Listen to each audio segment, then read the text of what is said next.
তো এইটা তারা তো দীর্ঘদিনের রাজনীতি করে তারা শিখেছেন যে আমাদের এই অঞ্চলের মুসলমানদের কি দুঃখ, কি কষ্ট, কি ব্যথা। 1905-এ বঙ্গভঙ্গ কিন্তু এমনি হয়নি। 1905-এ বঙ্গভঙ্গ এমনি হয়নি। 1971-এ যেই কারণে বাংলার মুসলমানেরা পাকিস্তানের বিরুদ্ধে যুদ্ধ করেছে, ওই একই কারণে 1905-এ বঙ্গভঙ্গ হয়েছে। সেটা কি? এই অঞ্চলের সম্পদ পাচার হয়ে যাওয়া। একটা গাইকে, একটা গাভীকে আমি লালন পালন করছি, কিন্তু দুধ দহন করে আরেকজন নিয়ে চলে যাচ্ছে। এই পুরো বাংলার অর্থের উপর, কৃষির উপর কলকাতা প্রতিষ্ঠিত হচ্ছে। কলকাতার হিন্দুরা প্রতিষ্ঠিত হচ্ছে, জমিদারেরা প্রতিষ্ঠিত হচ্ছে। আর এই পুরো বাংলায় না স্কুল আছে, না কলেজ আছে, না বিশ্ববিদ্যালয় আছে, না কলকারখানা আছে, কিচ্ছু নাই, ধুধু মরুভূমি। কিছু যে নাই তার স্বীকৃতি আইয়ুব খান তার ফ্রেন্ড নট মাস্টার বইয়ের মধ্যে লিখে গেছে, যে উনি যখন 47-এর পর এই পূর্ব পাকিস্তানের জিওসি হিসেবে নিয়োগ পান, তখন ঢাকাতে একটা সেনানিবাস করার জন্য একটা টিনের ভাঙ্গা ছাউনি ছাড়া কিছুই ছিল না। যে উনি ঢাকাতে সেনানিবাস করবেন, তো টিনের ভাঙ্গা ছাউনি ছাড়া কিছুই ছিল না। কেন? সব কিছু তো কলকাতা কেন্দ্রিক প্রতিষ্ঠিত হয়েছে। এখানে কি হবে? এখানে কলেজ নাই, বিশ্ববিদ্যালয় নাই, কল নাই, কারখানা নাই, কিছু নাই। গোটা পূর্ব পাকিস্তানে দুইটা পাকা রাস্তা ছিল, একটা হচ্ছে পাবনার কোনো একটা জায়গা থেকে ফেরিঘাট পর্যন্ত, আর একটা ঢাকা থেকে নারায়ণগঞ্জ পর্যন্ত। আইয়ুব খান লিখেছে। এই দুই শাসন আমলের সময়ের দুইটা ট্র্যাজেডি আছে যা একটু আমাদের জানা দরকার। একটা ট্র্যাজেডি হচ্ছে স্বাধীন সুলতানি শাসন আমলে একবার রাজা গণেশ, তিনি মুসলমানদের সাথে হিন্দু কোনো দায়িত্বশীল হিসেবে মন্ত্রিসভায় দায়িত্ব পালন করতেন, তিনি বাদশাকে হত্যা করে ক্ষমতা দখল করে নেন এবং মুসলমানদের উপর অত্যাচার শুরু করেন। হিন্দুদের হাতে ক্ষমতা চলে যায় এবং মুসলমানদের উপর অত্যাচার শুরু হয়। তখন এই অঞ্চলের একজন আলেম, কুতবে আলম, তিনি জৌনপুরের শাসক ইব্রাহিম আশ-শারকিকে দাওয়াত দেন বাংলার মুসলমানদেরকে বাঁচানোর জন্য হিন্দুদের অত্যাচার থেকে। এটা যখন রাজনৈতিকভাবে মুসলমানেরা প্রতিষ্ঠিত হয়ে গেছে তখনকার কথা বলা হচ্ছে।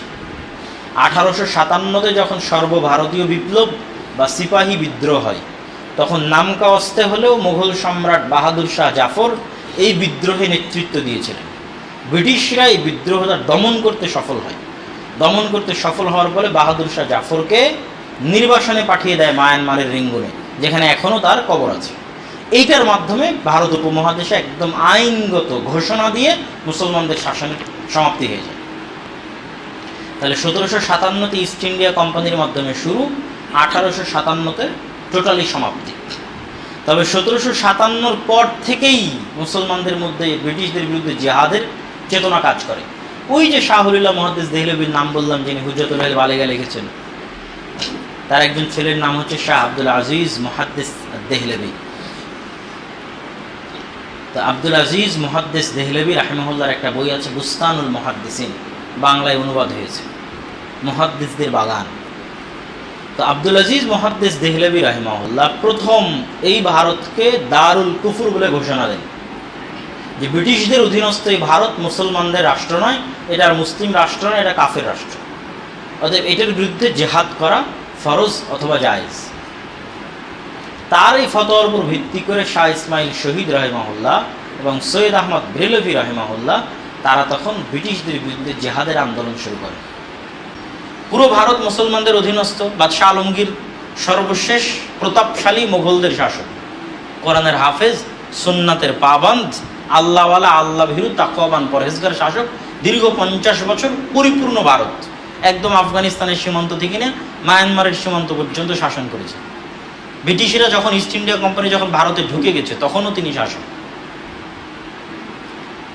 তো তাহলে ইস্ট ইন্ডিয়া কোম্পানির হাতে ভারতের মুসলমানেরা শাসন ক্ষমতা হারালো। হারানোর পর মুসলমানদেরই ব্যথা বেশি হওয়ার কথা, কেন তারা শাসন ক্ষমতা হারিয়েছে। শাসন ক্ষমতা তার হিন্দুরা হারায়নি, তাহলে তাদের ব্যথা কেন হবে? অর্থাৎ ব্যথা কাদের বেশি? মুসলমানদের বেশি। এই জন্য মুসলমানেরা বেশি এক্সট্রিম আন্দোলন করেছে, অস্ত্র উঠিয়েছে, ইংরেজি ভাষা পরিত্যাগ করেছে, তাদের চাকরি বাকরি পরিত্যাগ করেছে, তাদের জমিদারি পরিত্যাগ করেছে, জীবন দিয়েছে, ব্যাপক কুরবানি, অসংখ্য এবং সীমাহীন কুরবানি। কিন্তু তার বিপরীতে হিন্দুদেরকে কিছুই করা লাগেনি। তারা তাদের চাকরি বাকরি, সরকারি চাকরি ভোগ করেছে, তাদের ইংরেজি ভাষা শিখেছে, তাদের সাথে সরকারি চাকরিতে জয়েন করেছে, তাদের জমিদারিতে অংশগ্রহণ করেছে, সকল সুযোগ সুবিধা তারা ভোগ করেছে। তাহলে মুসলমানেরা ক্ষমতা হারালো এবং পুনরায় ক্ষমতা পাওয়ার জন্য তারা যুদ্ধ করেছে। একটা ইন্টারেস্টিং ঘটনা আপনাদের বলি শেরে বাংলা একে ফজলুল হকের, যে যখন তিনি অখণ্ড বাংলার, এই দুই বাংলা যখন এক, এই অখণ্ড বাংলারও তিনি প্রধানমন্ত্রী হয়েছেন।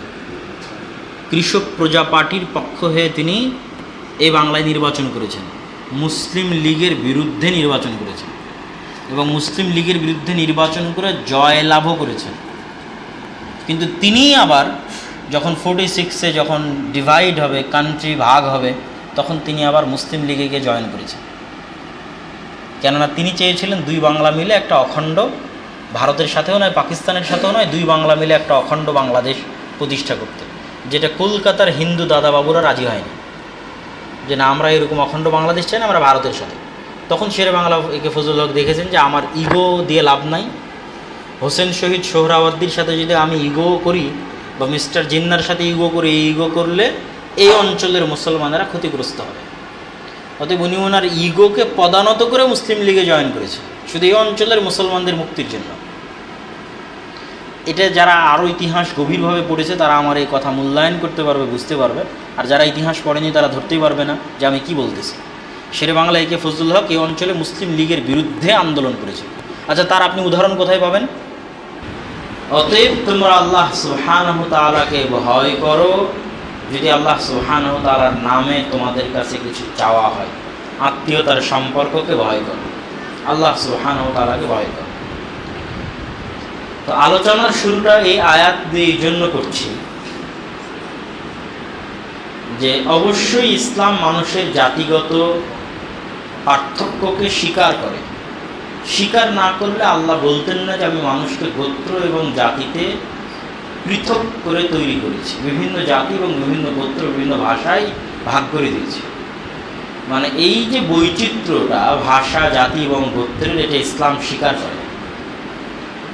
এমনকি রাসূলুল্লাহ সাল্লাল্লাহু আলাইহি ওয়াসাল্লাম আরব জাতির মধ্যে প্রেরিত হওয়ার কারণে ইসলাম বিরোধী নয় এমন সকল আরব কৃষ্টি কালচার এবং সংস্কৃতিকে বহাল রেখেছিলেন। শুধুমাত্র ওই কৃষ্টি কালচার, ওই সংস্কৃতিকেই তিনি পরিবর্তন করেছেন যেটা ইসলাম বিরোধী। বাংলাদেশি মানুষদের একটা ভিন্ন কৃষ্টি কালচার থাকতে পারে, কাশ্মীরিদের একটা ভিন্ন কৃষ্টি কালচার থাকতে পারে, অ্যারাবিয়ানদের একটা ভিন্ন কৃষ্টি কালচার থাকতে পারে। যতক্ষণ সেটা ইসলাম বিরোধী নয় ততক্ষণ সেটা দোষের নয়, সেটার সাথে ইসলামের কোনো সমস্যা নেই। তো ভিন্ন জাতি এবং ভিন্ন গোত্র হওয়া এটা আল্লাহর পক্ষ থেকে এবং আল্লাহ সুবহানাহু তাআলার দান, দয়া এবং রহমত। তো আমরা বাংলাদেশি হিসেবে এই ভূখণ্ডে জন্ম নিয়েছি, বাংলা ভাষায় কথা বলি, এটি আল্লাহ সুবহানাহু তাআলার কাদা ও কাদার, আল্লাহ সুবহানাহু তাআলার তাকদীর, এবং এর মধ্যেই আমাদের জন্য কল্যাণ আছে। এই জন্য আমরা ভিন্ন জাতি এবং ভিন্ন গোত্র হিসেবে যদি আমাদের কৃষ্টি কালচার, ইতিহাস নিয়ে আলোচনা করি এবং সেটা ধরে রাখার চেষ্টা করি, সেটা দোষের কিছু নয়, বরং প্রয়োজন অনুযায়ী সেটা নিয়ে আলোচনা করা এবং জানা এবং জ্ঞান অর্জন করা উচিত। তো আজকে আমরা যেই ভূখণ্ডে বসবাস করছি, এই বদ্বীপ এবং এই পুরো সাবকন্টিনেন্ট ভারত উপমহাদেশ, আমরা দুই ধরনের ইতিহাস আজকে আলোচনা করব। একটা হচ্ছে ইলমি, জ্ঞানগত ইতিহাস, আর আরেকটি হচ্ছে মুসলমানদের, অত্র অঞ্চলের মুসলমানদের রাজনৈতিক স্বাধীনতার ইতিহাস।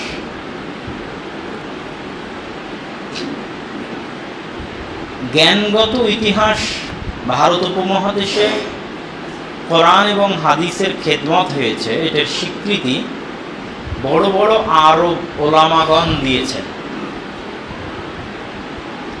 নাসিরউদ্দিন আলবানী রাহিমাহুল্লাহ থেকে শুরু করে, রশিদ রেজা মিসরি থেকে শুরু করে বড় বড় আলেম ওলামা এই স্বীকৃতি দিয়ে গেছেন। দীর্ঘ একটা সময় যাবৎ ভারত উপমহাদেশ জ্ঞানের মার্কাজ ছিল। জালালউদ্দিন সুয়ুতি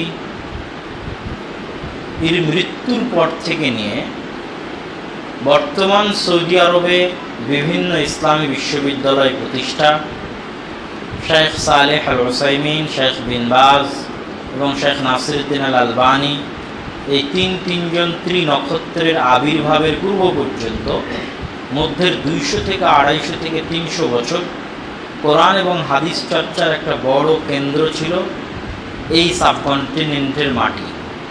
এবং এখান থেকে বড় বড় আলেমের জন্ম হয়েছে, যাদের কিতাব, যাদের গ্রন্থ পৃথিবীকে স্থায়ীভাবে প্রভাবিত করে গেছে, মুসলিম উম্মাহকে পার্মানেন্টলি ইনফ্লুয়েন্স করেছে, স্থায়ীভাবে প্রভাবিত করেছে।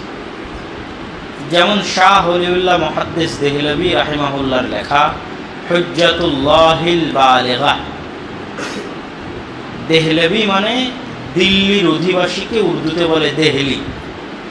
শাহ ওলিউল্লাহ মুহাদ্দিস দেহলভী রাহিমাহুল্লাহর লেখা হুজ্জাতুল্লাহিল বালিগা, আসরারুদ্দীনের উপর লেখা এক ব্যতিক্রম আরবি ভাষায় গ্রন্থ, যা আরবি ভাষাভাষী মানুষের কাছে অনেক বড় সম্পদ। মুসলিম উম্মার কাছে তো অবশ্যই, আরবি ভাষাভাষী মানুষের কাছে অনেক বড় সম্পদ এবং অনেক ব্যতিক্রম ধর্মী একটি গ্রন্থ। নওয়াব সিদ্দিক হাসান খান আল কান্নৌজি আল ভূপালি, ভারত উপমহাদেশে জন্মগ্রহণ করা এমন একজন ব্যতিক্রম ধর্মী মুহাদ্দিস, যার 300-এর অধিক বই রয়েছে শুধু আরবি ভাষায়, যার একটা বই আমরা বাংলায় অনুবাদ করেছি ফিকহুস সালাফ নামে, জানি না আজকে পাওয়া যাবে কিনা গাড়িতে, যেটি আর রওজাতুন, মূল আরবি নাম আর রওজাতুন নাদিয়া, যা নাসিরউদ্দিন আলবানী রাহিমাহুল্লাহ ফিকহ জানার জন্য ছাত্রদেরকে পড়ার উপদেশ দিয়েছেন। তো তার আরও বহু গ্রন্থ আছে, 300-এর অধিক গ্রন্থ আছে, তার মধ্যে এটা একটা গ্রন্থ। এইরকম এই অঞ্চলে জন্মগ্রহণ করা আব্দুর রহমান আল মুবারাকপুরি, শামসুল হক আল আজিমাবাদী এবং মাওলানা সানাউল্লাহ অমৃতসরি। আব্দুর রহমান আল মুবারাকপুরির লেখা গ্রন্থ হচ্ছে তুহফাতুল আহওয়াজি। আমরা যে তিরমিজি গ্রন্থের নাম শুনি, এই তিরমিজির পৃথিবী বিখ্যাত আরবি ব্যাখ্যা গ্রন্থ। সুনানুত তিরমিজির অল ওভার দ্য ওয়ার্ল্ড, সারা পৃথিবীতে সবচেয়ে বেশি বিকৃত, সবচেয়ে বেশি প্রচলিত এবং শ্রেষ্ঠতম আরবি ব্যাখ্যা গ্রন্থ তুহফাতুল আহওয়াজি, যা ভারত উপমহাদেশের এই অঞ্চলে জন্মগ্রহণ করা আলেম লিখেছে। শামসুল হক আল আজিমাবাদী, তার একটা গ্রন্থ গায়াতুল মাকসুদ, যা 32 খণ্ডে আবু দাউদের ব্যাখ্যা।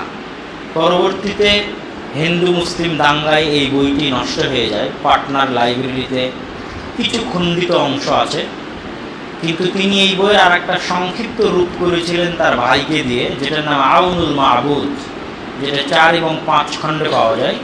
এটি বর্তমান পৃথিবীতে আবু দাউদের ব্যাখ্যা গ্রন্থগুলোর মধ্যে শ্রেষ্ঠতম এবং বহুল প্রচলিত একটি ব্যাখ্যা গ্রন্থ, যা এই অঞ্চলের আলেমগণ লিখেছেন। তো এইরকম তাদের যে কারনামাগুলো আছে, আমরা বলতে থাকলে বলতেই থাকা যাবে। যেমন আপনারা সবাই চিনেন একটা বই আর রাহিকুল মাখতুম, যা আরবি ভাষায় লিখিত শ্রেষ্ঠতম আরবি গ্রন্থ রাসূল সাল্লাল্লাহু আলাইহি সাল্লামের জীবনের উপর, কিন্তু কোনো অ্যারাবিয়ান লেখেনি। নন অ্যারাবিয়ান, এই উপমহাদেশে জন্মগ্রহণ করা মানুষ লিখেছে, কিন্তু লিখেছে আরবিতে, অথচ এটা আরবিতে শ্রেষ্ঠতম গ্রন্থ।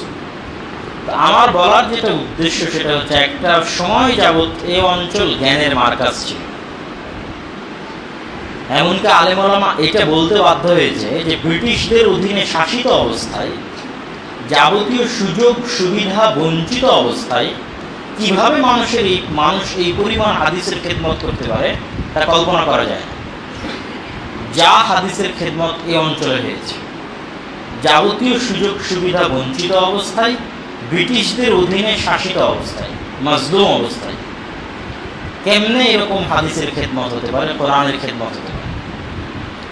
এরকম অসংখ্য বই, অসংখ্য গ্রন্থ, অসংখ্য লেখনীর বর্ণনা দেওয়া যাবে। এটা বলার উদ্দেশ্য হচ্ছে যে এই অঞ্চলের যে ইলমি ইতিহাস, জ্ঞানের ইতিহাস, সেটাকে আমাদের মূল্যায়ন করতে হবে। আরও যদি পূর্বে যাই, আরও পূর্বে, বহু পূর্বে, রাসূলুল্লাহ সাল্লাল্লাহু আলাইহি ওয়াসাল্লামের একটি হাদিস আছে যে দিন যদি সুরাইয়া তারকার নিকটেও থাকে, তাহলে সালমান ফার্সির ভাইয়েরা দিনকে সেখান থেকে ছিনিয়ে নিয়ে আসবে। সালমান ফার্সি হচ্ছে বিলাদ মা ওয়ারা ইন নাহার, নদীর পরবর্তী অঞ্চলগুলো। কোন নদী? আমুদরিয়া, শিরদরিয়া।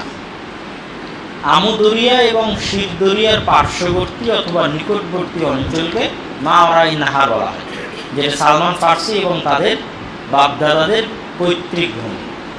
এবং রাসূল সাল্লাল্লাহু আলাইহি ওয়াসাল্লামের এই হাদিসের ভবিষ্যৎবাণী অনুযায়ী পরবর্তীতে বড় বড় মুহাদ্দিসের জন্ম এই অঞ্চলে হয়েছে। সেটা সরাসরি আমাদের অঞ্চল নয়, কিন্তু আমাদের সাথে কানেক্টেড, রিলেটেড। যেমন ইমাম আবু দাউদ রাহিমাহুল্লাহ, আবু দাউদ আস-সিজিস্তানি। তো যারা ঐতিহাসিক ব্যাখ্যাকার, তারা লিখেছেন যে সিজিস্তান হচ্ছে আজকের পাকিস্তান এবং ইরানের বেলুচিস্তান। তথা আজকের পাকিস্তান এবং ইরানের বেলুচিস্তান অঞ্চলে ইমাম আবু দাউদের জন্ম। কুতাইবা বিন সাঈদ আল বাগলানি, বাগলান হচ্ছে আফগানিস্তানের সীমান্তবর্তী অঞ্চলের একটা শহর, যা এখন ওই নামই আছে। যিনি কুতুবে সিত্তার 6 জন মুহাদ্দিসের শিক্ষক, আবু দাউদের শিক্ষক, তিরমিজির শিক্ষক, নাসাইর শিক্ষক, 6 জনের অধিকাংশের শিক্ষক। ইমাম তিরমিজি, তিরমিজ নামক গ্রাম, যেটা সরাসরি যে নদীর নাম বললাম আমুদরিয়া এবং শিরদরিয়া, তার একদম কোল ঘেঁষে গ্রাম এখনো তিরমিজ নামে আছে। তারপরে ইমাম ইবনে হিব্বান আল বুস্তি, ইবনে হিব্বান অনেক বড় মুহাদ্দিস। তারপরে মাআলিমুস সুনানের লেখক ইমাম খাত্তাবি, তাদের জন্মস্থান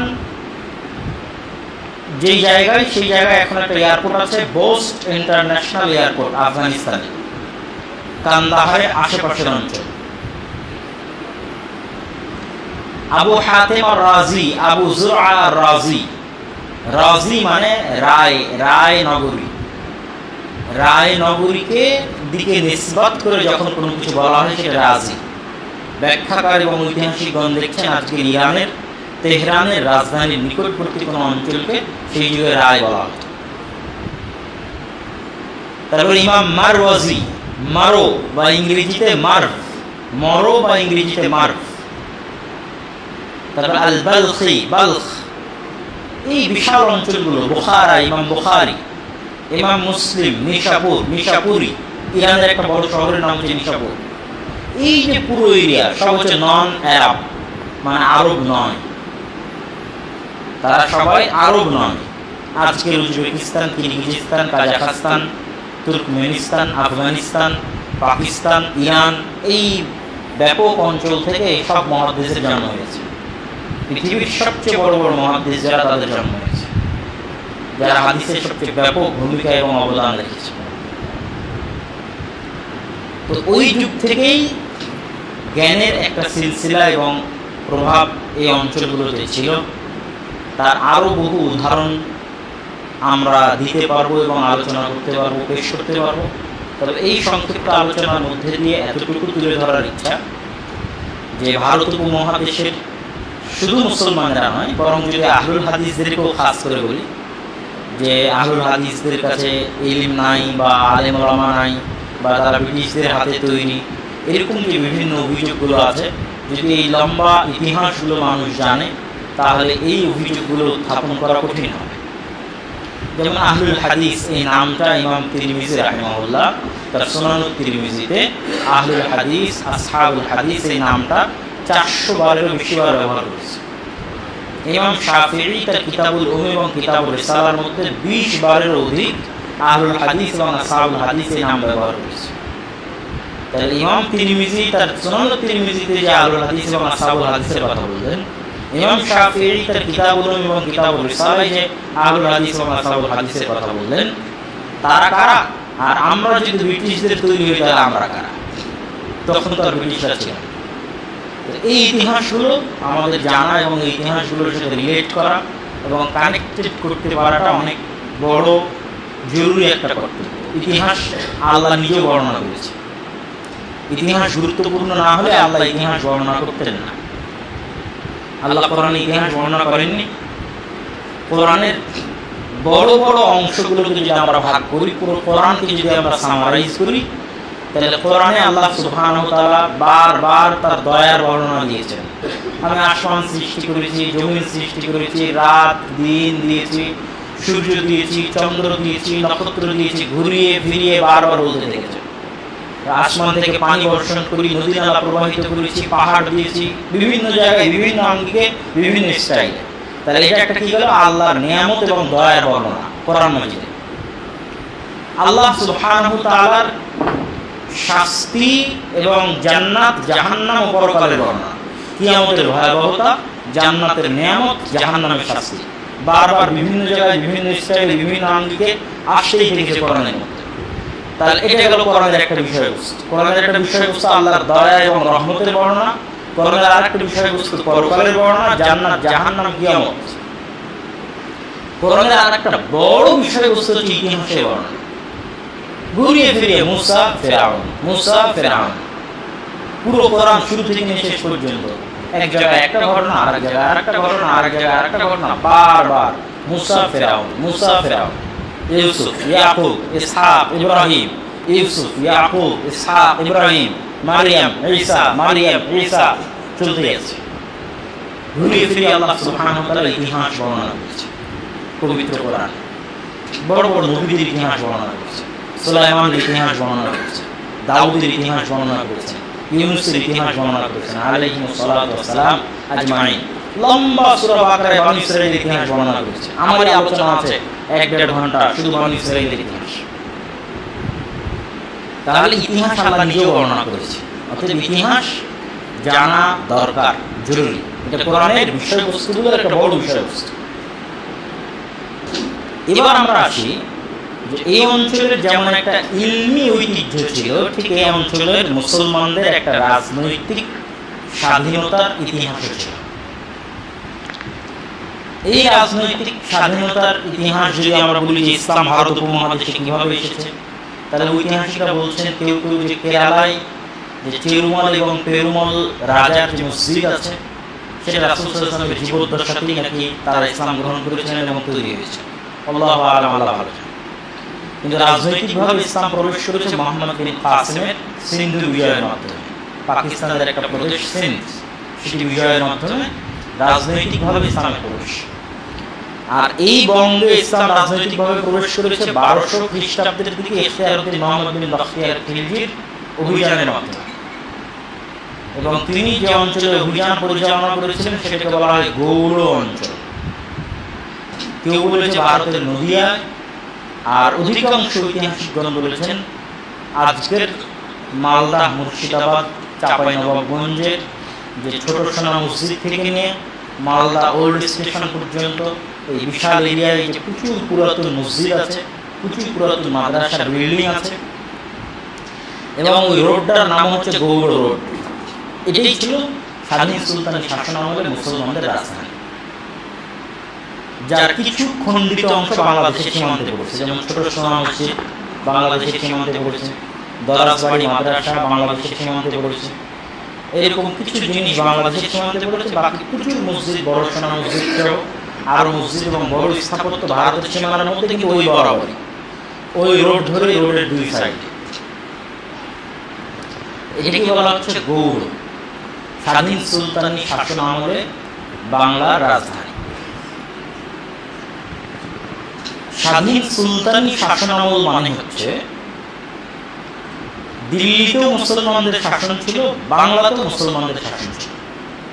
তারপর বাংলার মুসলিম শাসকরা দিল্লির মুসলিম শাসকদের অধীনস্থ থাকতো না, থাকতে চাইতো না। এটাকে বলা হয়েছে স্বাধীন সুলতানি শাসনামল। এবং বারবার দিল্লির মুসলিম শাসকরা বাংলার মুসলমান শাসকদের অ্যাকোয়ার করার জন্য, নিজেদের অধীনস্থ আনার জন্য বছরে 5 বার, 2 বার, 3 বার যুদ্ধ লেগেই থাকে। এবং মুঘলরা ছাড়া কেউই পার্মানেন্টলি এই বাংলাকে দিল্লির অধীনস্থ করতে পারে। মানে মুসলমানেরাই দিল্লির মুসলিম শাসকরা বাংলার মুসলমানদেরকে অধীনস্থ করবে, এটা সম্ভব হয় মুঘলদের আগ পর্যন্ত। এই মুঘলদের আগ পর্যন্ত এই সময়টুকুকে বলা হয়েছে ইতিহাসে স্বাধীন সুলতানি শাসনামল, যার অনেক চিহ্ন বৈশিষ্ট্য অবিকৃত অবস্থায় এখনো আছে। যেমন একটা আমি বললাম যে ছোট সোনা মসজিদ, যেটা চাঁপাইনবাবগঞ্জ, একটা হচ্ছে রাজশাহীর বাঘার যে মসজিদ, যেটা সুলতান নাসিরউদ্দিন নুসরত শাহ তৈরি করেছেন, উনি হচ্ছে স্বাধীন সুলতানি শাসনামলের একজন রাজা। নওগাঁর একটা মসজিদ কুসুম্বা মসজিদ, সুলতান ফিরোজ শাহের ছেলে তৈরি করেছে। এরকম আরও বিভিন্ন মসজিদ, পুরাতন মসজিদ বিভিন্ন জায়গায় ছড়িয়ে ছিটিয়ে আছে, যেগুলো প্রমাণ বহন করে ওই স্বাধীন সুলতানি শাসনামলের। আর ওই সময় দিল্লির শাসকরা বাংলাকে এই জন্য অধীনস্থ করতে পারতো না, যেটা ইবনে বতুতা তার সফরনামার মধ্যে লিখেছেন। তিনি বাংলায় এসেছিলেন। ইবনে বতুতা পৃথিবীর একজন ঐতিহাসিক পরিব্রাজক, যিনি অর্ধ পৃথিবীরও বেশি অংশ পায়ে হেঁটে বিভিন্ন তৎকালীন যুগে সফর করেছেন, তার মধ্যে তিনি বাংলাতেও এসেছেন। এবং বাংলার এই নদীনালা, পানি, প্রচুর ভ্যাবসা গরম, অতিরিক্ত মশা, এগুলোর জিকির উল্লেখ তিনি সেই কালে করেছেন তার বইয়ে,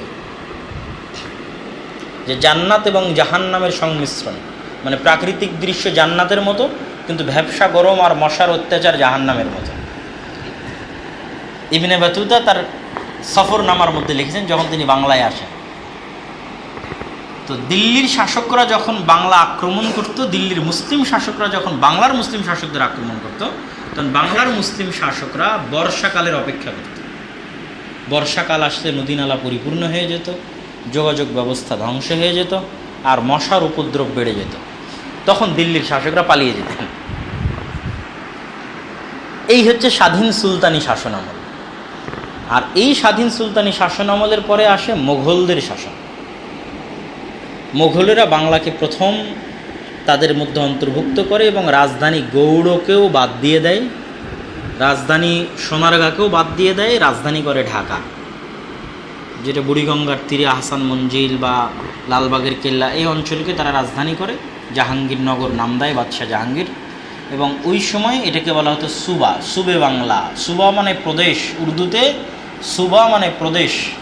সুবে বাংলার সুবেদার, সুবে বাংলার সুবেদার হচ্ছে, যেমন একজন বিখ্যাত সুবেদার হচ্ছে শায়েস্তা খাঁ, যার আমলে অনেক অল্প দামে জিনিসপত্র পাওয়া যেত। ঐশ্বর্য এবং প্রাচুর্য, টাকা পয়সা এবং ধন দৌলতের ন্যায়পরায়ণতা এবং ইনসাফের কারণে, প্রজা হিতৈষী আচরণের কারণে এবং প্রজাদের হিতাকাঙ্ক্ষী আচরণের কারণে আল্লাহ সুবহানাহু ওয়া তাআলার দয়া এবং নেয়ামতে পরিপূর্ণ হয়ে গেছিল এই অঞ্চল।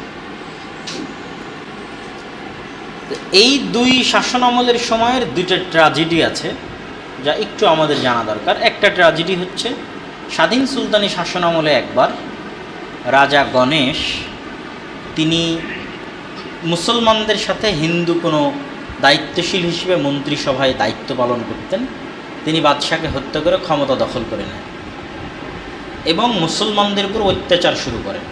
হিন্দুদের হাতে ক্ষমতা চলে যায় এবং মুসলমানদের উপর অত্যাচার শুরু হয়।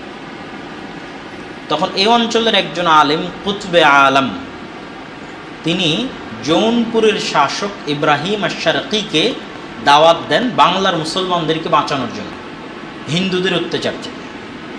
এটা যখন রাজনৈতিকভাবে মুসলমানেরা প্রতিষ্ঠিত হয়ে গেছে তখনকার কথা বলা হচ্ছে। তো জৌনপুরের শাসক ইব্রাহিম আশ-শারকি যখন বাংলায় আসেন তার সৈন্য সামন্ত নিয়ে, তখন রাজা গণেশ আগেই সারেন্ডার করে তার ছেলে যদুকে মুসলমান বানিয়ে জালাল উদ্দিন নাম দিয়ে ক্ষমতায় বসে। তো এইটা একটা ট্র্যাজেডি ছিল, যেটা দীর্ঘ 14-15 বছর যাবৎ হুট করে এই বাংলার ক্ষমতা হিন্দুদের হাতে চলে গেছিল এবং তারা মুসলমানদের উপর ব্যাপক অত্যাচার এবং নির্যাতন শুরু করেছিল।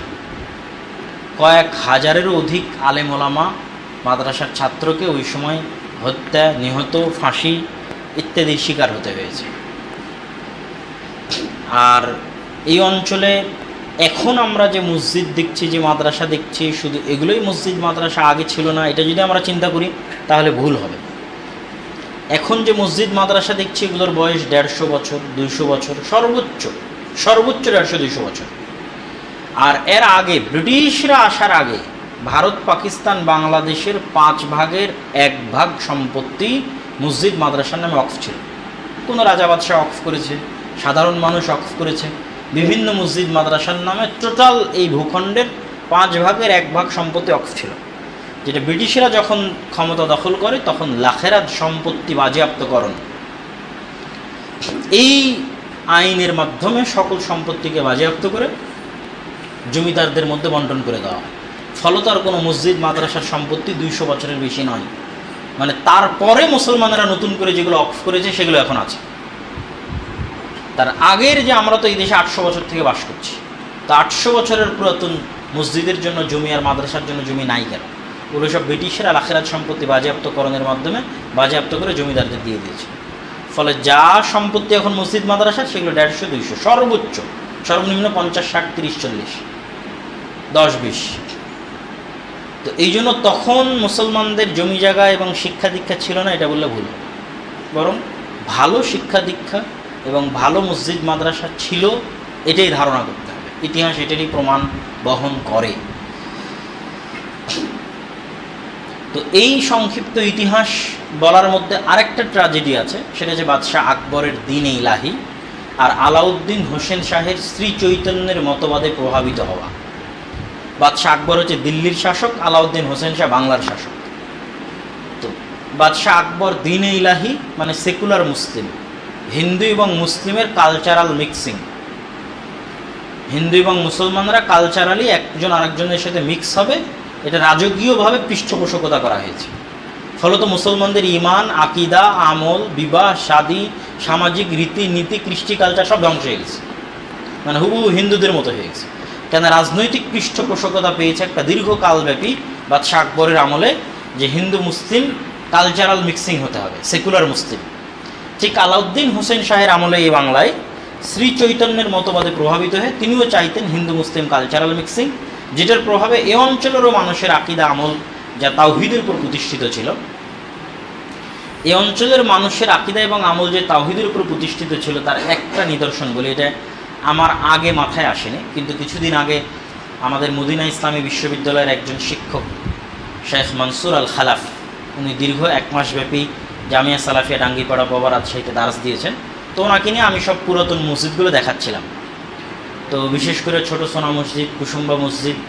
তো এই মসজিদগুলোর সাথে লাগানো ওই সমস্ত রাজা বাদশাদের কবর নাই, বা মসজিদের মধ্যে নাই, বা মসজিদের সামনে নাই, এই জিনিসটাকে উনি পয়েন্ট হিসেবে ধরেছে যে তৎকালীন মুসলমানেরা কবর পূজারী ছিলেন না। কবর পূজারী থাকলে মসজিদের মধ্যে কবর দিতেন, অথবা মসজিদের সামনে কবর দিতেন, অথবা কবরকে কেন্দ্র করে মসজিদ তৈরি করতেন।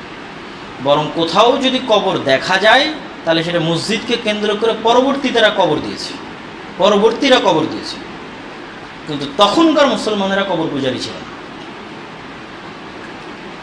তো এই যে মুসলমানেরা যে আকিদা, সঠিক আকিদা এবং তাওহীদের উপর প্রতিষ্ঠিত ছিল, সেটার বিকৃতিটা হয়েছে এই 2 রাজনৈতিক ট্র্যাজেডি বা পৃষ্ঠপোষকতার কারণে, হিন্দু মুসলিম কালচারাল মিক্সিংয়ের কারণে, রাষ্ট্রীয়ভাবে সেকুলারিজমের চর্চার কারণে।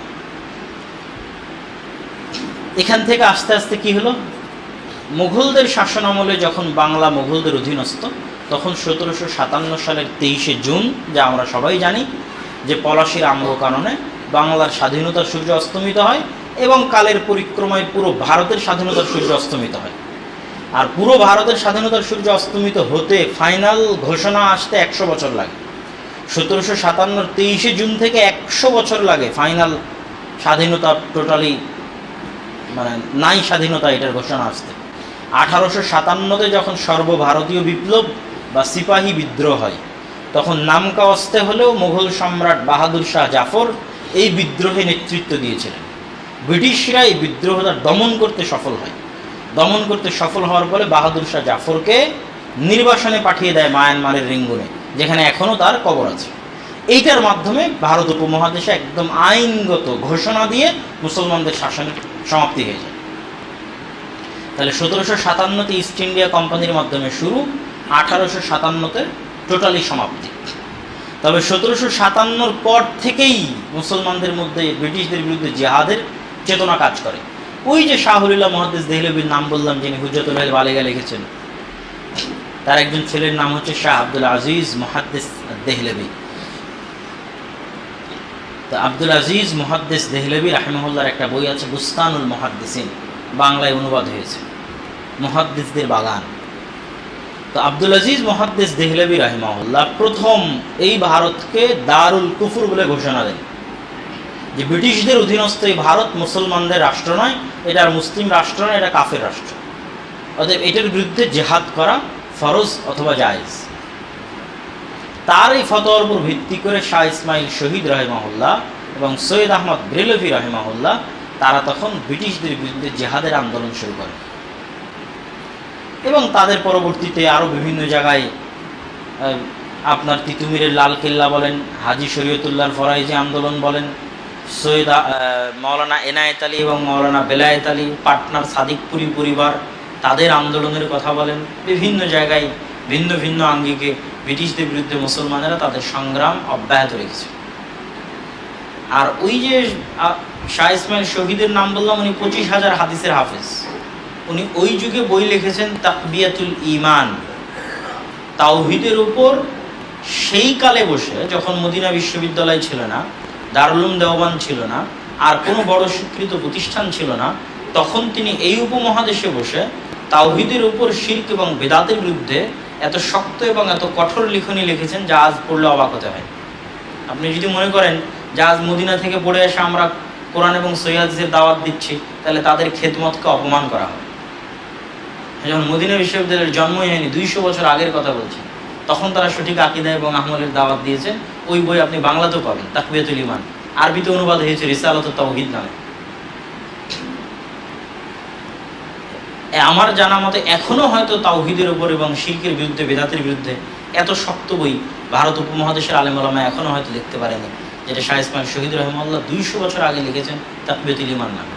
উনি দুইভাবে কাজ করেছেন। উনি দেখেছেন মুসলমানেরা যেইভাবে হিন্দুদের সাথে মিশে গেছে, যেইভাবে কালচারাল মিক্সিং হয়েছে, কুসংস্কার ঢুকে গেছে, এই মুসলমানদের দিয়ে কোনোদিন বিজয় সম্ভব নয়। এদের আকীদা এবং আমল পরিষ্কার করতে হবে, অথবা আগে দাওয়াত দিতে হবে। ব্যাপকভাবে উনি দাওয়াতি কাজ করেছেন, এবং ওনাদের দাওয়াতি কাফেলা পদ্মা নদী হয়ে, কেননা আমরা জানি যে এই পদ্মা নদী ভারতেও আছে গঙ্গা নামে, এই পদ্মা নদী বানারসে আছে, এই পদ্মা নদী পাটনায় আছে, উত্তরপ্রদেশের বানারস, বিহারের পাটনা, তারপরে আমাদের বাংলায় চাঁপাইনবাবগঞ্জ দিয়ে প্রবেশ করেছে, একটাই নদী। তারপরে যখন পদ্মা ব্রিজ এখানে, তখন সেখানে যমুনাও মিলিত হয়েছে এই নদীর সাথে। তারপরে এটা গিয়ে মেঘনার সাথে মিলিত হয়েছে, তখন নাম মেঘনা। তার আগ পর্যন্ত নাম পদ্মা। যমুনা মিলিত হওয়ার পরও নদীর নাম পদ্মা। আর যখন যমুনা মিলিত হয়নি, তখনও বাংলার সীমান্তে নাম পদ্মা, আর বাংলার সীমান্তের আগে এটারই নাম গঙ্গা। তো এই নদী ধরে যখন তারা সফরে গেছেন, তখন মুর্শিদাবাদ, মালদা, রাজশাহী, চাঁপাইনবাবগঞ্জ এই অঞ্চলগুলোতেও তারা থেমেছিলেন, দাওয়াতি কাজ করেছিলেন। এই মর্মে ইতিহাস সে প্রমাণ আছে। তার কারণেই এই অঞ্চলগুলোতে আহলুল হাদিসদের সংখ্যা সেই কাল থেকে বেশি। আহলুল হাদিসদের মসজিদ মাদ্রাসার সংখ্যা এই অঞ্চলে সেই কাল থেকে এই কারণে বেশি। এটা আমি লিখিনি, এটা মাওলানা সানাউল্লাহ অমৃতসুরি তার আখবারে আহলে হাদিসের মধ্যে নিজে লিখে গেছেন। যে উনি লিখছেন যে আমি একবার মালদা মুর্শিদাবাদে জালসা করার জন্য গেলাম, তো এত মানুষ, হাজার হাজার মানুষ, তো আই এম সারপ্রাইজড, আমি আশ্চর্য হলাম যে বাংলার এই কোনায়, মানে পশ্চিম বাংলার এই কোনায় এত আহলে হাদিস কীভাবে। তখন আমি ইতিহাস যাচাই করে দেখলাম, উনি লিখছেন ইতিহাস যাচাই করে দেখলাম যে মাওলানা শাহ ইসমাইল শহীদ এবং সৈয়দ আহমদ বেরেলভি এই অঞ্চলে দাওয়াতি কাজের জন্য এসেছিলেন। পাশাপাশি তাদের পরবর্তীতে মাওলানা এনায়েত আলী এবং বেলায়েত আলী দীর্ঘ 12 বছর এই অঞ্চলে দাওয়াতি কাজ করেছেন। তাদের ফলশ্রুতিতে আজকে এত মানুষ আহলে হাদিস যারা আমার বক্তব্য শোনার জন্য এখানে এসেছে। তো এটা আমার লেখা না, এটা মাওলানা সানাউল্লাহ অমৃতসুরি লিখেছেন আজ থেকে 60-70 বছর আগে তার আখবারে আহলে হাদিস পত্রিকার মধ্যে। তো এই যে তাদের আন্দোলন, এটার সমাপ্তি হয় 1831 সালে। 1831 সালের 6ই মে বালাকোট, পাকিস্তানের সীমান্তবর্তী একটা শহর, পাহাড়ি অঞ্চল। আগে থেকেই তারা এটা চয়ন করেছিলেন যুদ্ধের জন্য, সীমান্ত চয়ন করেছিলেন, পাহাড়ি অঞ্চল চয়ন করেছিলেন। এই দীর্ঘ ভারতীয় ভূভাগ সমতল, পুরো ভারতীয় ভূভাগ থেকে রসদ যেত, মুজাহিদরা ট্রেনিং নিয়ে যেত, কিন্তু যুদ্ধ হতো সীমান্তে, পাহাড়ি অঞ্চলে, পাকিস্তান এবং আফগানিস্তানের পাহাড়ি অঞ্চল। সেখানে শিখদের বিরুদ্ধে এক যুদ্ধে শাহ ইসমাইল শহীদ এবং সৈয়দ আহমদ বেরলভী মারা যান। এই হলো মুসলমানদের ব্রিটিশ বিরোধী আন্দোলনের শুরু। তারপরে আরও বিভিন্নভাবে আন্দোলন চলতে থেকেছে, কিন্তু এই আন্দোলনের ফল মুসলমানেরা ভোগ করতে পারেনি। আমি যদি বলি শাহ ইসমাইল শহীদ এবং সৈয়দ আহমদ বেরলভীর আন্দোলন এখনো ইনকমপ্লিট, তিতুমিরের বাঁশের কেল্লার আন্দোলন ইনকমপ্লিট, হাজি শরীয়তুল্লাহর ফরাইজি আন্দোলন ইনকমপ্লিট, অপরিপূর্ণ, অপূর্ণাঙ্গ। কেন? পুরো ভারতে মুসলমানদের শাসন ছিল, সেটা মুসলমানেরা হারালো কার কাছে? ব্রিটিশের কাছে। তাহলে ব্রিটিশদের বিরুদ্ধে মুসলমানেরা যুদ্ধ শুরু করলো মানে টোটাল ভারত আবার মুসলমানদের অধীনস্থ হতে হবে, তাহলে সেই আন্দোলন সফল। কথা মনে বুঝাতে পারিনি আমি। পুরো ভারত মুসলমানদের অধীনস্থ, বাদশাহ আলমগীর সর্বশেষ প্রতাপশালী মোগলদের শাসক, কোরআনের হাফেজ, সুন্নাতের পাবান্দ, আল্লাহওয়ালা, আল্লাহ ভীরু, তাকওয়াবান, পরহেজগার শাসক, দীর্ঘ 50 বছর পরিপূর্ণ ভারত, একদম আফগানিস্তানের সীমান্ত থেকে নিয়ে মায়ানমারের সীমান্ত পর্যন্ত শাসন করেছে। ব্রিটিশরা যখন ইস্ট ইন্ডিয়া কোম্পানি যখন ভারতে ঢুকে গেছে তখনও তিনি শাসক। তো তাহলে ইস্ট ইন্ডিয়া কোম্পানির হাতে ভারতের মুসলমানেরা শাসন ক্ষমতা হারালো, হারানোর পর মুসলমানদেরই ব্যথা বেশি হওয়ার কথা, কেন তারা শাসন ক্ষমতা হারিয়েছে, শাসন ক্ষমতা তার হিন্দুরা হারায়নি, তাহলে তাদের ব্যথা কেন হবে? অর্থাৎ ব্যথা কাদের বেশি? মুসলমানদের বেশি। এই জন্য মুসলমানেরা বেশি এক্সট্রিম আন্দোলন করেছে, অস্ত্র উঠিয়েছে, ইংরেজি ভাষা পরিত্যাগ করেছে, তাদের চাকরি বাকরি পরিত্যাগ করেছে, তাদের জমিদারি পরিত্যাগ করেছে, জীবন দিয়েছে, ব্যাপক কুরবানি, অসংখ্য এবং সীমাহীন কুরবানি। কিন্তু তার বিপরীতে হিন্দুদেরকে কিছুই করা লাগে না। তারা তাদের চাকরি বাকরি, সরকারি চাকরি ভোগ করেছে, তাদের ইংরেজি ভাষা শিখেছে, তাদের সাথে সরকারি চাকরিতে জয়েন করেছে, তাদের জমিদারিতে অংশগ্রহণ করেছে, সকল সুযোগ সুবিধা তারা ভোগ করেছে। তাহলে মুসলমানেরা ক্ষমতা হারালো এবং পুনরায় ক্ষমতা পাওয়ার জন্য তারা যুদ্ধ করেছে। কিন্তু এখন কি মুসলমানদের হাতে ক্ষমতা আছে? পরিপূর্ণ ভারতের নাই। তাহলে শাহ ইসমাইল শহীদের ওই আন্দোলন এখন ইনকমপ্লিট, অসমাপ্ত এবং অপরিপূর্ণ। এবং তৎকালীন আরও যারা আন্দোলন করেছে তাদের সেই আন্দোলন অসমাপ্ত এবং অপরিপূর্ণ। তো এই আন্দোলনের ধারাবাহিকতায় প্রথম বিশ্বযুদ্ধ পর্যন্ত সব ঠিক ছিল। প্রথম বিশ্বযুদ্ধে এই অঞ্চলের মুসলমানেরা ভেবেছিল তারা খেলাফত প্রতিষ্ঠা করবে। এই অঞ্চলে একটা খেলাফত আন্দোলন নামে একটা হিস্ট্রি পাবেন আপনারা ভারত উপমহাদেশে, খেলাফত আন্দোলনের হিস্ট্রি। মুসলমানদের একটা আশা ছিল যে তুরস্কের উসমানী খেলাফত প্রথম বিশ্বযুদ্ধে জয়লাভ করবে, পুনরায় ভারতে খেলাফত ব্যবস্থা কায়েম হবে এবং প্রচুর পরিমাণে দান সাদকা আদায় করে ভারত উপমহাদেশের মুসলমানেরা সেই দান তুরস্কে পাঠিয়েছে সেই সময়। কিন্তু দুর্ভাগ্যক্রমে খেলাফত ব্যবস্থার পতন হয়ে যায়, মানে সম্পূর্ণরূপে সাফায়া হয়ে যায়, দুনিয়ার বুক থেকে সাফায়া হয়ে যায় প্রথম বিশ্বযুদ্ধে পরাজয়ের কারণে, টুকরো টুকরো হয়ে যায় মুসলিম খেলাফা। তখন মুসলমানেরা আর একবার, এই ভারত উপমহাদেশের মুসলমানেরা আর একবার ধাক্কা খায়। আর দ্বিতীয় বিশ্বযুদ্ধের পর থেকে ব্রিটিশ ভাবতে থাকে আমি তো সুপার পাওয়ার নাই, আমাকে সব ছাড়তে হবে। দ্বিতীয় বিশ্বযুদ্ধের পরে ফিলিস্তিন ছেড়ে দিয়েছে, দ্বিতীয় বিশ্বযুদ্ধের পর ভারত ছেড়ে দিয়েছে, ফিলিস্তিনেও একটা বিস্ফোরা দিয়ে গেছে ইসরায়েল, এবং এখানেও কত শত শত বিস্ফোরা তৈরি করে গেছে, তার হিসাব নেই। তো দ্বিতীয় বিশ্বযুদ্ধের পর যখন তারা ভাবতে থাকে ছাড়তে হবে, বা আগে থেকেই তারা আঁচ করতে পারছিল ছাড়তে হবে, তখন থেকেই তারা, যারা তাদের সুবিধাভোগী হিন্দু ছিল, সুবিধাভোগী মুসলমান ছিল, তাদের মাধ্যমে একটা রাজনৈতিক আন্দোলনের সূচনা করে, গণতান্ত্রিক আন্দোলনের সূচনা করে, যেন আলেম ওলামার হাতে ক্ষমতা না দেওয়া লাগে, যারা 150-200 বছর থেকে কুরবানি দিচ্ছে, শহীদ হচ্ছে, মারা যাচ্ছে, এদের হাতে ক্ষমতা দিবে না। ক্ষমতা দিবে তাদেরই সুবিধাভোগী, তাদেরই ট্রেন্ড আপ করা কিছু সুশীল, স্যুটেড বুটেড, মানে স্যুট গায়ে দেওয়া এবং বুট পরিধান করা, মাথায় দাড়ি টুপি দেওয়া মোল্লাদের হাতে নয়, স্যুট এবং বুট পরিধান করা তাদেরই ইংল্যান্ড এবং লন্ডন থেকে পড়ে আসা একদল ব্যারিস্টার, একদল সেকুলার হিন্দু এবং মুসলিমের কাছে ক্ষমতা দিয়ে যাবে। এই লক্ষ্যকে সামনে রেখে কংগ্রেসের তৈরি হওয়া। কিন্তু যখন মিস্টার জিন্না, শেরে বাংলা, একে ফজলুল হক তারা দেখলো যে এই অঞ্চলের মুসলমানেরা যদি টোটাল ভারতের অন্তর্ভুক্ত থেকে যায় এবং একক অখণ্ড ভারতের অন্তর্ভুক্ত অবস্থায় ব্রিটিশদের কাছ থেকে বিদায় নেয়, তাহলে তারা এই সমগ্র ভারতে টিকতে পারবে না। কেন টিকতে পারবে না? আর অনেকগুলো কারণ ছিল, অনেক লজিক ছিল। তারা পোড় খাওয়া রাজনীতি করে এই ডিসিশন নিয়েছে। কেউ যদি বলে স্বার্থের জন্য এই ডিসিশন নিয়েছে, এটা ভুল হবে। রাজনীতি করতে করতে ছ্যাঁকা খেতে খেতে খেতে খেতে এই ডিসিশন নিয়েছে, যেই ছ্যাঁকা এখনও ভারতের মুসলমানেরা খাচ্ছে। ওটা ওনারা তখনই, শেরে বাংলা একে ফজলুল হক, মিস্টার জিন্নাহ তখনই 10 বার 50 বারেরও বেশি এরকম ছ্যাঁকা তারা খেয়েছে। না হলে একটা ইন্টারেস্টিং ঘটনা আপনাদের বলি শেরে বাংলা একে ফজলুল হকের, যে যখন তিনি অখণ্ড বাংলার, এই দুই বাংলা যখন এক, এই অখণ্ড বাংলারও তিনি প্রধানমন্ত্রী হয়েছে। কৃষক প্রজা পার্টির পক্ষ হয়ে তিনি এই বাংলায় নির্বাচন করেছেন, মুসলিম লীগের বিরুদ্ধে নির্বাচন করেছেন এবং মুসলিম লীগের বিরুদ্ধে নির্বাচন করে জয়লাভও করেছেন। কিন্তু তিনি আবার যখন 46-এ যখন ডিভাইড হবে, কান্ট্রি ভাগ হবে, তখন তিনি আবার মুসলিম লীগে গিয়ে জয়েন করেছেন। কেননা তিনি চেয়েছিলেন দুই বাংলা মিলে একটা অখণ্ড, ভারতের সাথেও নয় পাকিস্তানের সাথেও নয়, দুই বাংলা মিলে একটা অখণ্ড বাংলাদেশ প্রতিষ্ঠা করতে, যেটা কলকাতার হিন্দু দাদাবাবুরা রাজি হয়নি, যে না আমরা এরকম অখণ্ড বাংলাদেশ চাই না, আমরা ভারতের সাথে। তখন শেরে বাংলা একে ফজলুল হক দেখেছেন যে আমার ইগো দিয়ে লাভ নাই, হোসেন শহীদ সোহরাওয়ার্দীর সাথে যদি আমি ইগো করি বা মিস্টার জিন্নার সাথে ইগো করি, এই ইগো করলে এই অঞ্চলের মুসলমানেরা ক্ষতিগ্রস্ত হবে। অতএব উনি ওনার ইগোকে পদানত করে মুসলিম লীগে জয়েন করেছে, শুধু এই অঞ্চলের মুসলমানদের মুক্তির জন্য।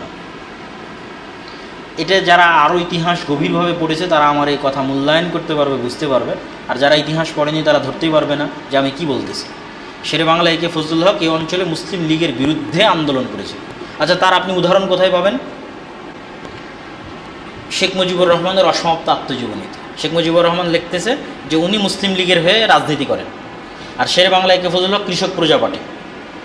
তো মুসলিম লীগের হয়ে যেহেতু শেখ মুজিবুর রহমান ছাত্র রাজনীতি করেন, তো কোথাও বক্তব্য দিতে গেলে যখন শেরে বাংলার বিরুদ্ধে বক্তব্য দেন, তখন এই বাংলার সাধারণ চাষাভূষা কৃষক মানুষ শেখ মুজিবুর রহমানকে বলেছে, বাবা তুমি যার বিরুদ্ধে ইচ্ছা তার বিরুদ্ধে বলো, কিন্তু শেরে বাংলার বিরুদ্ধে কিছু বলিও না। শেরে বাংলার বিরুদ্ধে কিছু বলা হলে শোনা হবে না। এই শেখ মুজিবুর রহমান তার অসমাপ্ত আত্মজীবনীতে লিখে গেছে যে এই দেশের মাটি এবং মানুষের রক্তের সাথে মিশে গেছিল শেরে বাংলার ভালোবাসা। তা আমরা মুসলিম লীগ করে ইসলামের নাম দিয়ে শেরে বাংলার ভালোবাসা কমাতে পারতাম না। কিন্তু তিনি আবার এই ইগো, ওনার সাথে হোসেন শহীদ সোহরাওয়ার্দীর মিলতো না। ওইটা আপনি এই অসমাপ্ত আত্মজীবনী পড়লে দেখবেন। হোসেন শহীদ সোহরাওয়ার্দী মুসলিম লীগ করে, উনি কৃষক প্রজা পার্টি করে, এবং উনি নিজে জয়লাভ করে গোটা অখণ্ড বাংলার প্রধানমন্ত্রী হয়েছেন শেরে বাংলায় বুঝলাম। উনি ওনার ইগোকে পদানত করে মুসলিম লীগে জয়েন করেছেন। যখন কলকাতার দাদাবাবুরা রাজি হয়নি যে আমরা ভারতের সাথে চলে যাব, আমরা আলাদা বঙ্গ বা বাংলাদেশ করব না, তখন শেরে বাংলাকে ফজল বলেছেন না, এর চাইতে পাকিস্তানের সাথে সম্পৃক্ত হওয়া ভালো, তাও এই অঞ্চলের মুসলমানেরা স্বাধীন থাকবে, ভালো থাকবে, বাঁচবে। তো এইটা তারা তো দীর্ঘদিনের রাজনীতি করে তারা শিখেছেন যে আমাদের এই অঞ্চলের মুসলমানদের কি দুঃখ, কি কষ্ট, কি ব্যথা। 1905-এ বঙ্গভঙ্গ কিন্তু এমনি হয়নি। 1905-এ বঙ্গভঙ্গ এমনি হয়নি। 1971-এ যেই কারণে বাংলার মুসলমানেরা পাকিস্তানের বিরুদ্ধে যুদ্ধ করেছে, ওই একই কারণে 1905-এ বঙ্গভঙ্গ হয়েছে। সেটা কি? এই অঞ্চলের সম্পদ পাচার হয়ে যাওয়া। একটা গাইকে, একটা গাভীকে আমি লালন পালন করছি, কিন্তু দুধ দহন করে আরেকজন নিয়ে চলে যাচ্ছে। এই পুরো বাংলার অর্থের উপর, কৃষির উপর কলকাতা প্রতিষ্ঠিত হচ্ছে। কলকাতার হিন্দুরা প্রতিষ্ঠিত হচ্ছে, জমিদারেরা প্রতিষ্ঠিত হচ্ছে। আর এই পুরো বাংলায় না স্কুল আছে, না কলেজ আছে, না বিশ্ববিদ্যালয় আছে, না কলকারখানা আছে, কিচ্ছু নাই, ধুধু মরুভূমি। কিছু যে নাই তার স্বীকৃতি আইয়ুব খান তার ফ্রেন্ড নট মাস্টার বইয়ের মধ্যে লিখে গেছে, যে উনি যখন 47-এর পর এই পূর্ব পাকিস্তানের জিওসি হিসেবে নিয়োগ পান, তখন ঢাকাতে একটা সেনানিবাস করার জন্য একটা টিনের ভাঙ্গা ছাউনি ছাড়া কিছুই ছিল না। যে উনি ঢাকাতে সেনানিবাস করবেন, তো টিনের ভাঙ্গা ছাউনি ছাড়া কিছুই ছিল না। কেন? সব কিছু তো কলকাতা কেন্দ্রিক প্রতিষ্ঠিত হয়েছে। এখানে কি হবে? এখানে কলেজ নাই, বিশ্ববিদ্যালয় নাই, কল নাই, কারখানা নাই, কিছু নাই। গোটা পূর্ব পাকিস্তানে দুইটা পাকা রাস্তা ছিল, একটা হচ্ছে পাবনার কোনো একটা জায়গা থেকে ফেরিঘাট পর্যন্ত, আর একটা ঢাকা থেকে নারায়ণগঞ্জ পর্যন্ত। আইয়ুব খান লিখেছে। এবং যখন দেশ ভাগ হয় 47-এ, তখন ব্রিটিশ সেনাবাহিনীর সকল অস্ত্র ভারতের কাছে থেকে গেছে, পাকিস্তান একদম মিসকিন ফকির অবস্থায় রাষ্ট্রের উত্থান হয়েছে, কোনো প্রকার অস্ত্র ছাড়া, কোনো প্রকার হেল্প ছাড়া, সহযোগিতা ছাড়া। তার একটা উদাহরণ এই পাকিস্তান। তো ঠিক 71-এ আমরা কেন পাকিস্তানের বিরুদ্ধে আন্দোলন করেছি? ওই যে 6 দফা দাবি ছিল শেখ মুজিবুর রহমানের, যে আমাদের কেন্দ্রীয় ব্যাংক আলাদা চাই, আমাদের মুদ্রা আলাদা চাই, যেন এই অঞ্চলের সম্পদ পাচার না হয়ে যায়। আমরা আবাদ করছি, আমরা লালন পালন করছি, টাকা চলে যাচ্ছে পশ্চিম পাকিস্তান। এটা বন্ধ করাই ছিল মূল উদ্দেশ্য। ওই 6 দফা দাবির মূল উদ্দেশ্য ছিল এইটা। তো এটা আমাদের এই যে 1905 সালে বঙ্গভঙ্গ হলো এই মুসলমানদের, এই অঞ্চলের মুসলমানদের চাহিদাকে পূর্ণ করার জন্য, যেন ঢাকা কেন্দ্রিক উন্নয়ন হয়। এইটা কলকাতার হিন্দু দাদাবাবুদের সহ্য হলো না, তারা এই বঙ্গভঙ্গ বাতিল করার জন্য আন্দোলন করেন। 1911-তে বঙ্গভঙ্গ বন্ধ হয়ে গেল, বাতিল হয়ে গেল। তখন এই অঞ্চলের হতাশাগ্রস্ত মুসলমানদের শান্ত করার জন্য ঢাকা বিশ্ববিদ্যালয় প্রতিষ্ঠা করা হলো। আর 1906-এ মুসলিম লীগ প্রতিষ্ঠা করা হলো। আর পশ্চিম পাকিস্তানিরা এতটা রাজনৈতিক সচেতন ছিল না, এই বাংলার মুসলমানেরা যতটা রাজনীতিতে সচেতন ছিল। শুধু এই বাংলা না, ওই পশ্চিমবঙ্গের হিন্দুরাও রাজনীতিতে অল ইন্ডিয়ার চেয়ে বেশি সচেতন ছিল। তারও একটা কারণ আছে। তার কারণ হচ্ছে গোটা ব্রিটিশরা যে দীর্ঘ 180-90 বছর এই ভারতে শাসন করেছে, তো তাদের রাজধানী দিল্লি ছিল না, তাদের রাজধানী কলকাতা ছিল মোস্ট অফ দ্য টাইম। মুসলমানেরা যখন শাসন করেছে তখন রাজধানী দিল্লি, মোগলেরা যখন শাসন করেছে, ব্রিটিশরা যখন শাসন করেছে তখন বেশিরভাগ সময় রাজধানী ছিল কলকাতা। এই জন্য কলকাতা কেন্দ্রিক এই অঞ্চলের মানুষেরা বেশি রাজনীতি সচেতন ছিল ভারতের অন্য অঞ্চলের চাইতে। ফলত পশ্চিমবঙ্গের বাঙালিরা যেমন রাজনীতি সচেতন ছিল, পূর্ববঙ্গের বাঙালিরাও রাজনীতি সচেতন ছিল।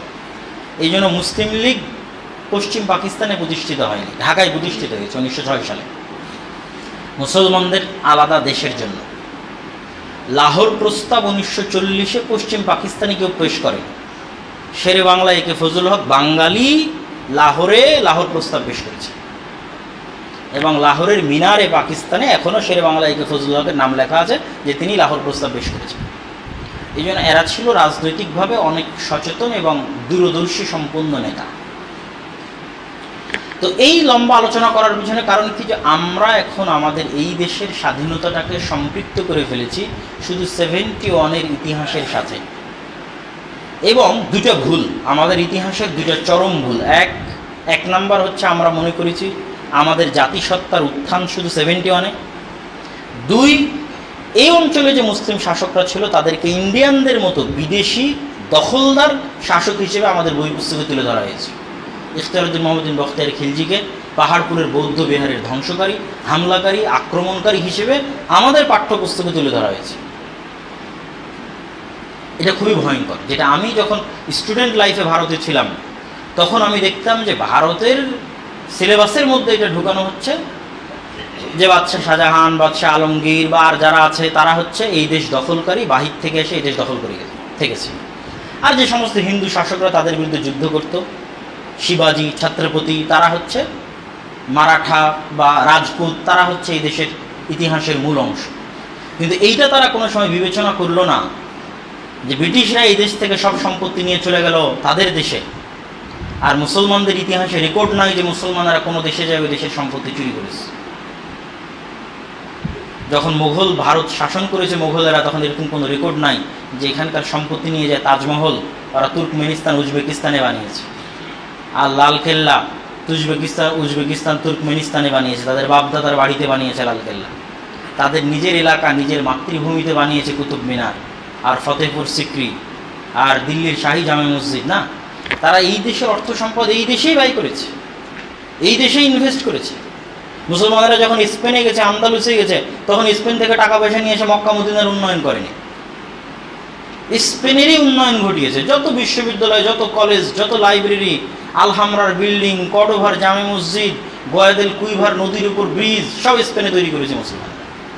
কেন, কোথাও গেলে মুসলমানেরা সেই দেশকে পরের দেশ মনে করে। আল্লাহর জমিন, সব জাতি আল্লাহর নিকটে সমান, যেটাতে আমরা আলোচনা শুরু করেছিলাম। অতএব সেটাই আমার দেশ, সেটাই আমার জাতি। তু মুস্তাফা বি হ্যাঁ, ইসলাম তেরা দেশ হ্যাঁ। আল্লামা ইকবাল তার কবিতার মধ্যে বলেছে যে তুই হচ্ছে মুস্তাফা বি আর তোর দেশের নাম ইসলাম, এটাই তোর জাতীয়তা, এটাই তোর পরিচয়। তো সম্মানিত উপস্থিতি, এই যে দুটো ভুল, একটা হচ্ছে বাংলাদেশকে শুধু 71-এর সাথে কানেক্টেড করা, 2 বাংলাদেশের যারা আমাদের অতীত ইতিহাসের যারা আমাদের নায়ক বলা চলে তাদেরকে এই দেশে দখলদার হিসেবে উপস্থাপন করা এটা খুবই খারাপ। তো এখান থেকে আমাদের কি শিখতে হবে? এখান থেকে আমাদের যেটা শিখতে হবে সেটা হচ্ছে যে আমরা 71-এ দেশ পেলেও মানচিত্র পেয়েছি 47-এ। মানচিত্র যদি না থাকে দেশই থাকবে না, দেশই যদি না থাকে তো কিসের মুক্তিযুদ্ধ হবে? দেশই নাই তো মুক্তিযুদ্ধ কিসের? তো আপনি মানচিত্র পেয়েছেন কখন? মানচিত্র আপনি 71-এ পান, মানচিত্র পেয়েছেন 47-এ। 47-এ পাওয়া মানচিত্রকে 25 বছর পর পাকিস্তানিদের থেকে মুক্ত করেছেন 71-এ। তো নো 47, নো 71। 47 নাই, 71 নাই। তাহলে 47-কে আগে স্বীকৃতি দিতে হবে, তাহলে আপনি বাংলাদেশ পাবেন, নাহলে নাই বাংলাদেশ। এটা ইন্ডিয়ার একটা অংশ। আর যদি 47-কে স্বীকৃতি দেন তাহলে বাংলাদেশ আছে, বাংলাদেশ আছে তো 71 আছে, তাহলে ওখান থেকে টেনে আসতে হবে। এবং এটা শেখ মুজিবুর রহমানের অসমাপ্ত আত্মজীবনীতে আপনি স্পষ্ট পাবেন যে সিলেট কীভাবে বাংলাদেশের অন্তর্ভুক্ত হলো, করিমগঞ্জ, আসামের করিমগঞ্জ কেন বাংলাদেশের অন্তর্ভুক্ত করা গেল না, অথচ সেখানে মুসলমানেরা বিজয়ী হয়েছিল। এগুলো সব উনি ডিটেইলস তার বইয়ের মধ্যে লিখেছেন। কেন মুসলমানদের জন্য আলাদা স্বাধীন দেশ লাগবে, কেন মুসলমানেরা ইন্ডিয়ার অন্তর্ভুক্ত হবে না, কী জন্য মুসলমানদের জন্য আলাদা স্বাধীন দেশ লাগবে। তখনকার মুসলমানেরা স্বাধীনতা বলতে কি শুধু ব্রিটিশদের থেকে স্বাধীনতা বোঝাতেন, না হিন্দুদের থেকেও স্বাধীনতা বোঝাতেন? এগুলো সব ওই বইয়ের মধ্যে স্পষ্ট পেয়ে যাবে যে তিনি নিজে, শেখ মুজিবুর রহমান নিজে কীভাবে হিন্দু কর্তৃক ডিসক্রিমিনেশনের শিকার হয়েছেন, দুইবার বৈষম্যের শিকার হয়েছেন, তা ওই বইয়ের মধ্যে তিনি লিখেছেন। এবং যখন তিনি আলাদা মুসলমানদের স্বাধীন দেশের কথা বলতেন, তখন তিনি শাহ ইসমাইল শহীদ এবং সৈয়দ আহমদ বেরলভীর ওয়াহাবি আন্দোলন, এটাকে ইতিহাসে বলা হয় ওয়াহাবি মুভমেন্ট, যেটা আমি আজকে আলোচনা করলাম, শাহ ইসমাইল শহীদ এবং সৈয়দ আহমদ বেরলভীর এই মুভমেন্টকে ইতিহাসে ওয়াহাবি মুভমেন্ট বলা হয়। তো শেখ মুজিবুর রহমান লিখছেন যে এই ওয়াহাবি আন্দোলন, হাজি শরীয়তুল্লাহর ফরাইজি আন্দোলন ইত্যাদির কথা তুলে ধরে তিনি মুসলমানদের আলাদা স্বাধীন দেশের কথা বলতেন। তো আজ আমরা যেই দেশে বসবাস করছি, এই দেশ দীর্ঘ 800 বছরব্যাপী মুসলমানদের পরিশ্রম, রক্ত, চেষ্টা, শ্রম ইত্যাদির ভিত্তিতে তৈরি হয়েছে। এটাকে যদি শুধু আমি 71 থেকে কানেক্টেড করি, তাহলে এই দেশের রাজনৈতিক পরিচয়কে হত্যা করা হবে, রাজনৈতিক সত্তাকে হত্যা করা হবে। এবং এই দেশের স্বাধীনতা এবং সার্বভৌমত্ব নির্ভরই করে এদেশের ইসলামের সাথে, যেটার উপর ভিত্তি করে আপনি মানচিত্র পেয়েছেন, যে মানচিত্রকে পরবর্তীতে আপনি স্বাধীন করেছেন। অতএব এই জিনিসটা আমাদের মনে রাখতে হবে এবং আমাদের পরবর্তী প্রজন্মকে স্মরণ করাতে হবে সঠিক এবং প্রকৃত ইতিহাস। এবং এই মানচিত্রের যারা দিয়েছেন আমাদেরকে, তারাই শেরে বাংলা একে ফজল হক, হোসেন শহীদ সোহরাওয়ার্দী, খাজা নাজিমুদ্দিন, যাদের কবর একসাথে 3 নেতার মাজার আছে ঢাকা বিশ্ববিদ্যালয়ের মধ্যে, কিন্তু অবহেলিত, কোনো রাজনৈতিক দলের কাছে মূল্যায়িত না। কেন সব রাজনৈতিক দলের কাছে এই দেশের পরিচয় শুরু হয় 71 থেকে, তাহলে কেমনি মূল্যায়িত হবে? হ্যাঁ, তুমি মানচিত্র না পেলে দেশ পাবো কোথায় থেকে? তো এই বলে আমি আমার আজকের সংক্ষিপ্ত বক্তব্য শেষ করছি। ভারত উপমহাদেশের মুসলমানদের ইলমি ইতিহাস সমৃদ্ধ, সুসমৃদ্ধ, এবং ভারত উপমহাদেশের মুসলমানদের রাজনৈতিক স্বাধীনতার ইতিহাস সুসমৃদ্ধ। এটা জানা এবং পরবর্তী প্রজন্মকে এটা পৌঁছে দেওয়াও আমাদের নৈতিক জিম্মেদারি এবং দায়িত্ব, যাতে আল্লাহ সুবহানাহু ওয়া তাআলা এই দেশে মুসলমানদের অতীত পূর্বপুরুষরা যে ব্যাপক পরিশ্রম করে গেছেন আমাদের স্বাধীনতার জন্য, আমাদের মাথা উঁচু করে দাঁড়ানোর জন্য, সেই স্বাধীনতা আমাদের বহাল থাকে, আমাদের পরবর্তী প্রজন্মরা ঠিক সেভাবেই মাথা উঁচু করে দাঁড়িয়ে থাকতে পারে, স্বাধীন এই বাংলাদেশে বসবাস করতে পারে। আল্লাহ সুবহানাহু ওয়া তাআলা সেই তৌফিক দান করুক, আল্লাহুম্মা আমিন। তো আমি আমার বক্তব্য শেষ করছি। আমরা আসলে বেশি সময় নিব না, একটু প্রশ্নোত্তরের মাধ্যমে বিদায় নিব এবং আমাদের রাজশাহী যেতে হবে। আমরা ইশার সালাত পড়ে নিয়েছি।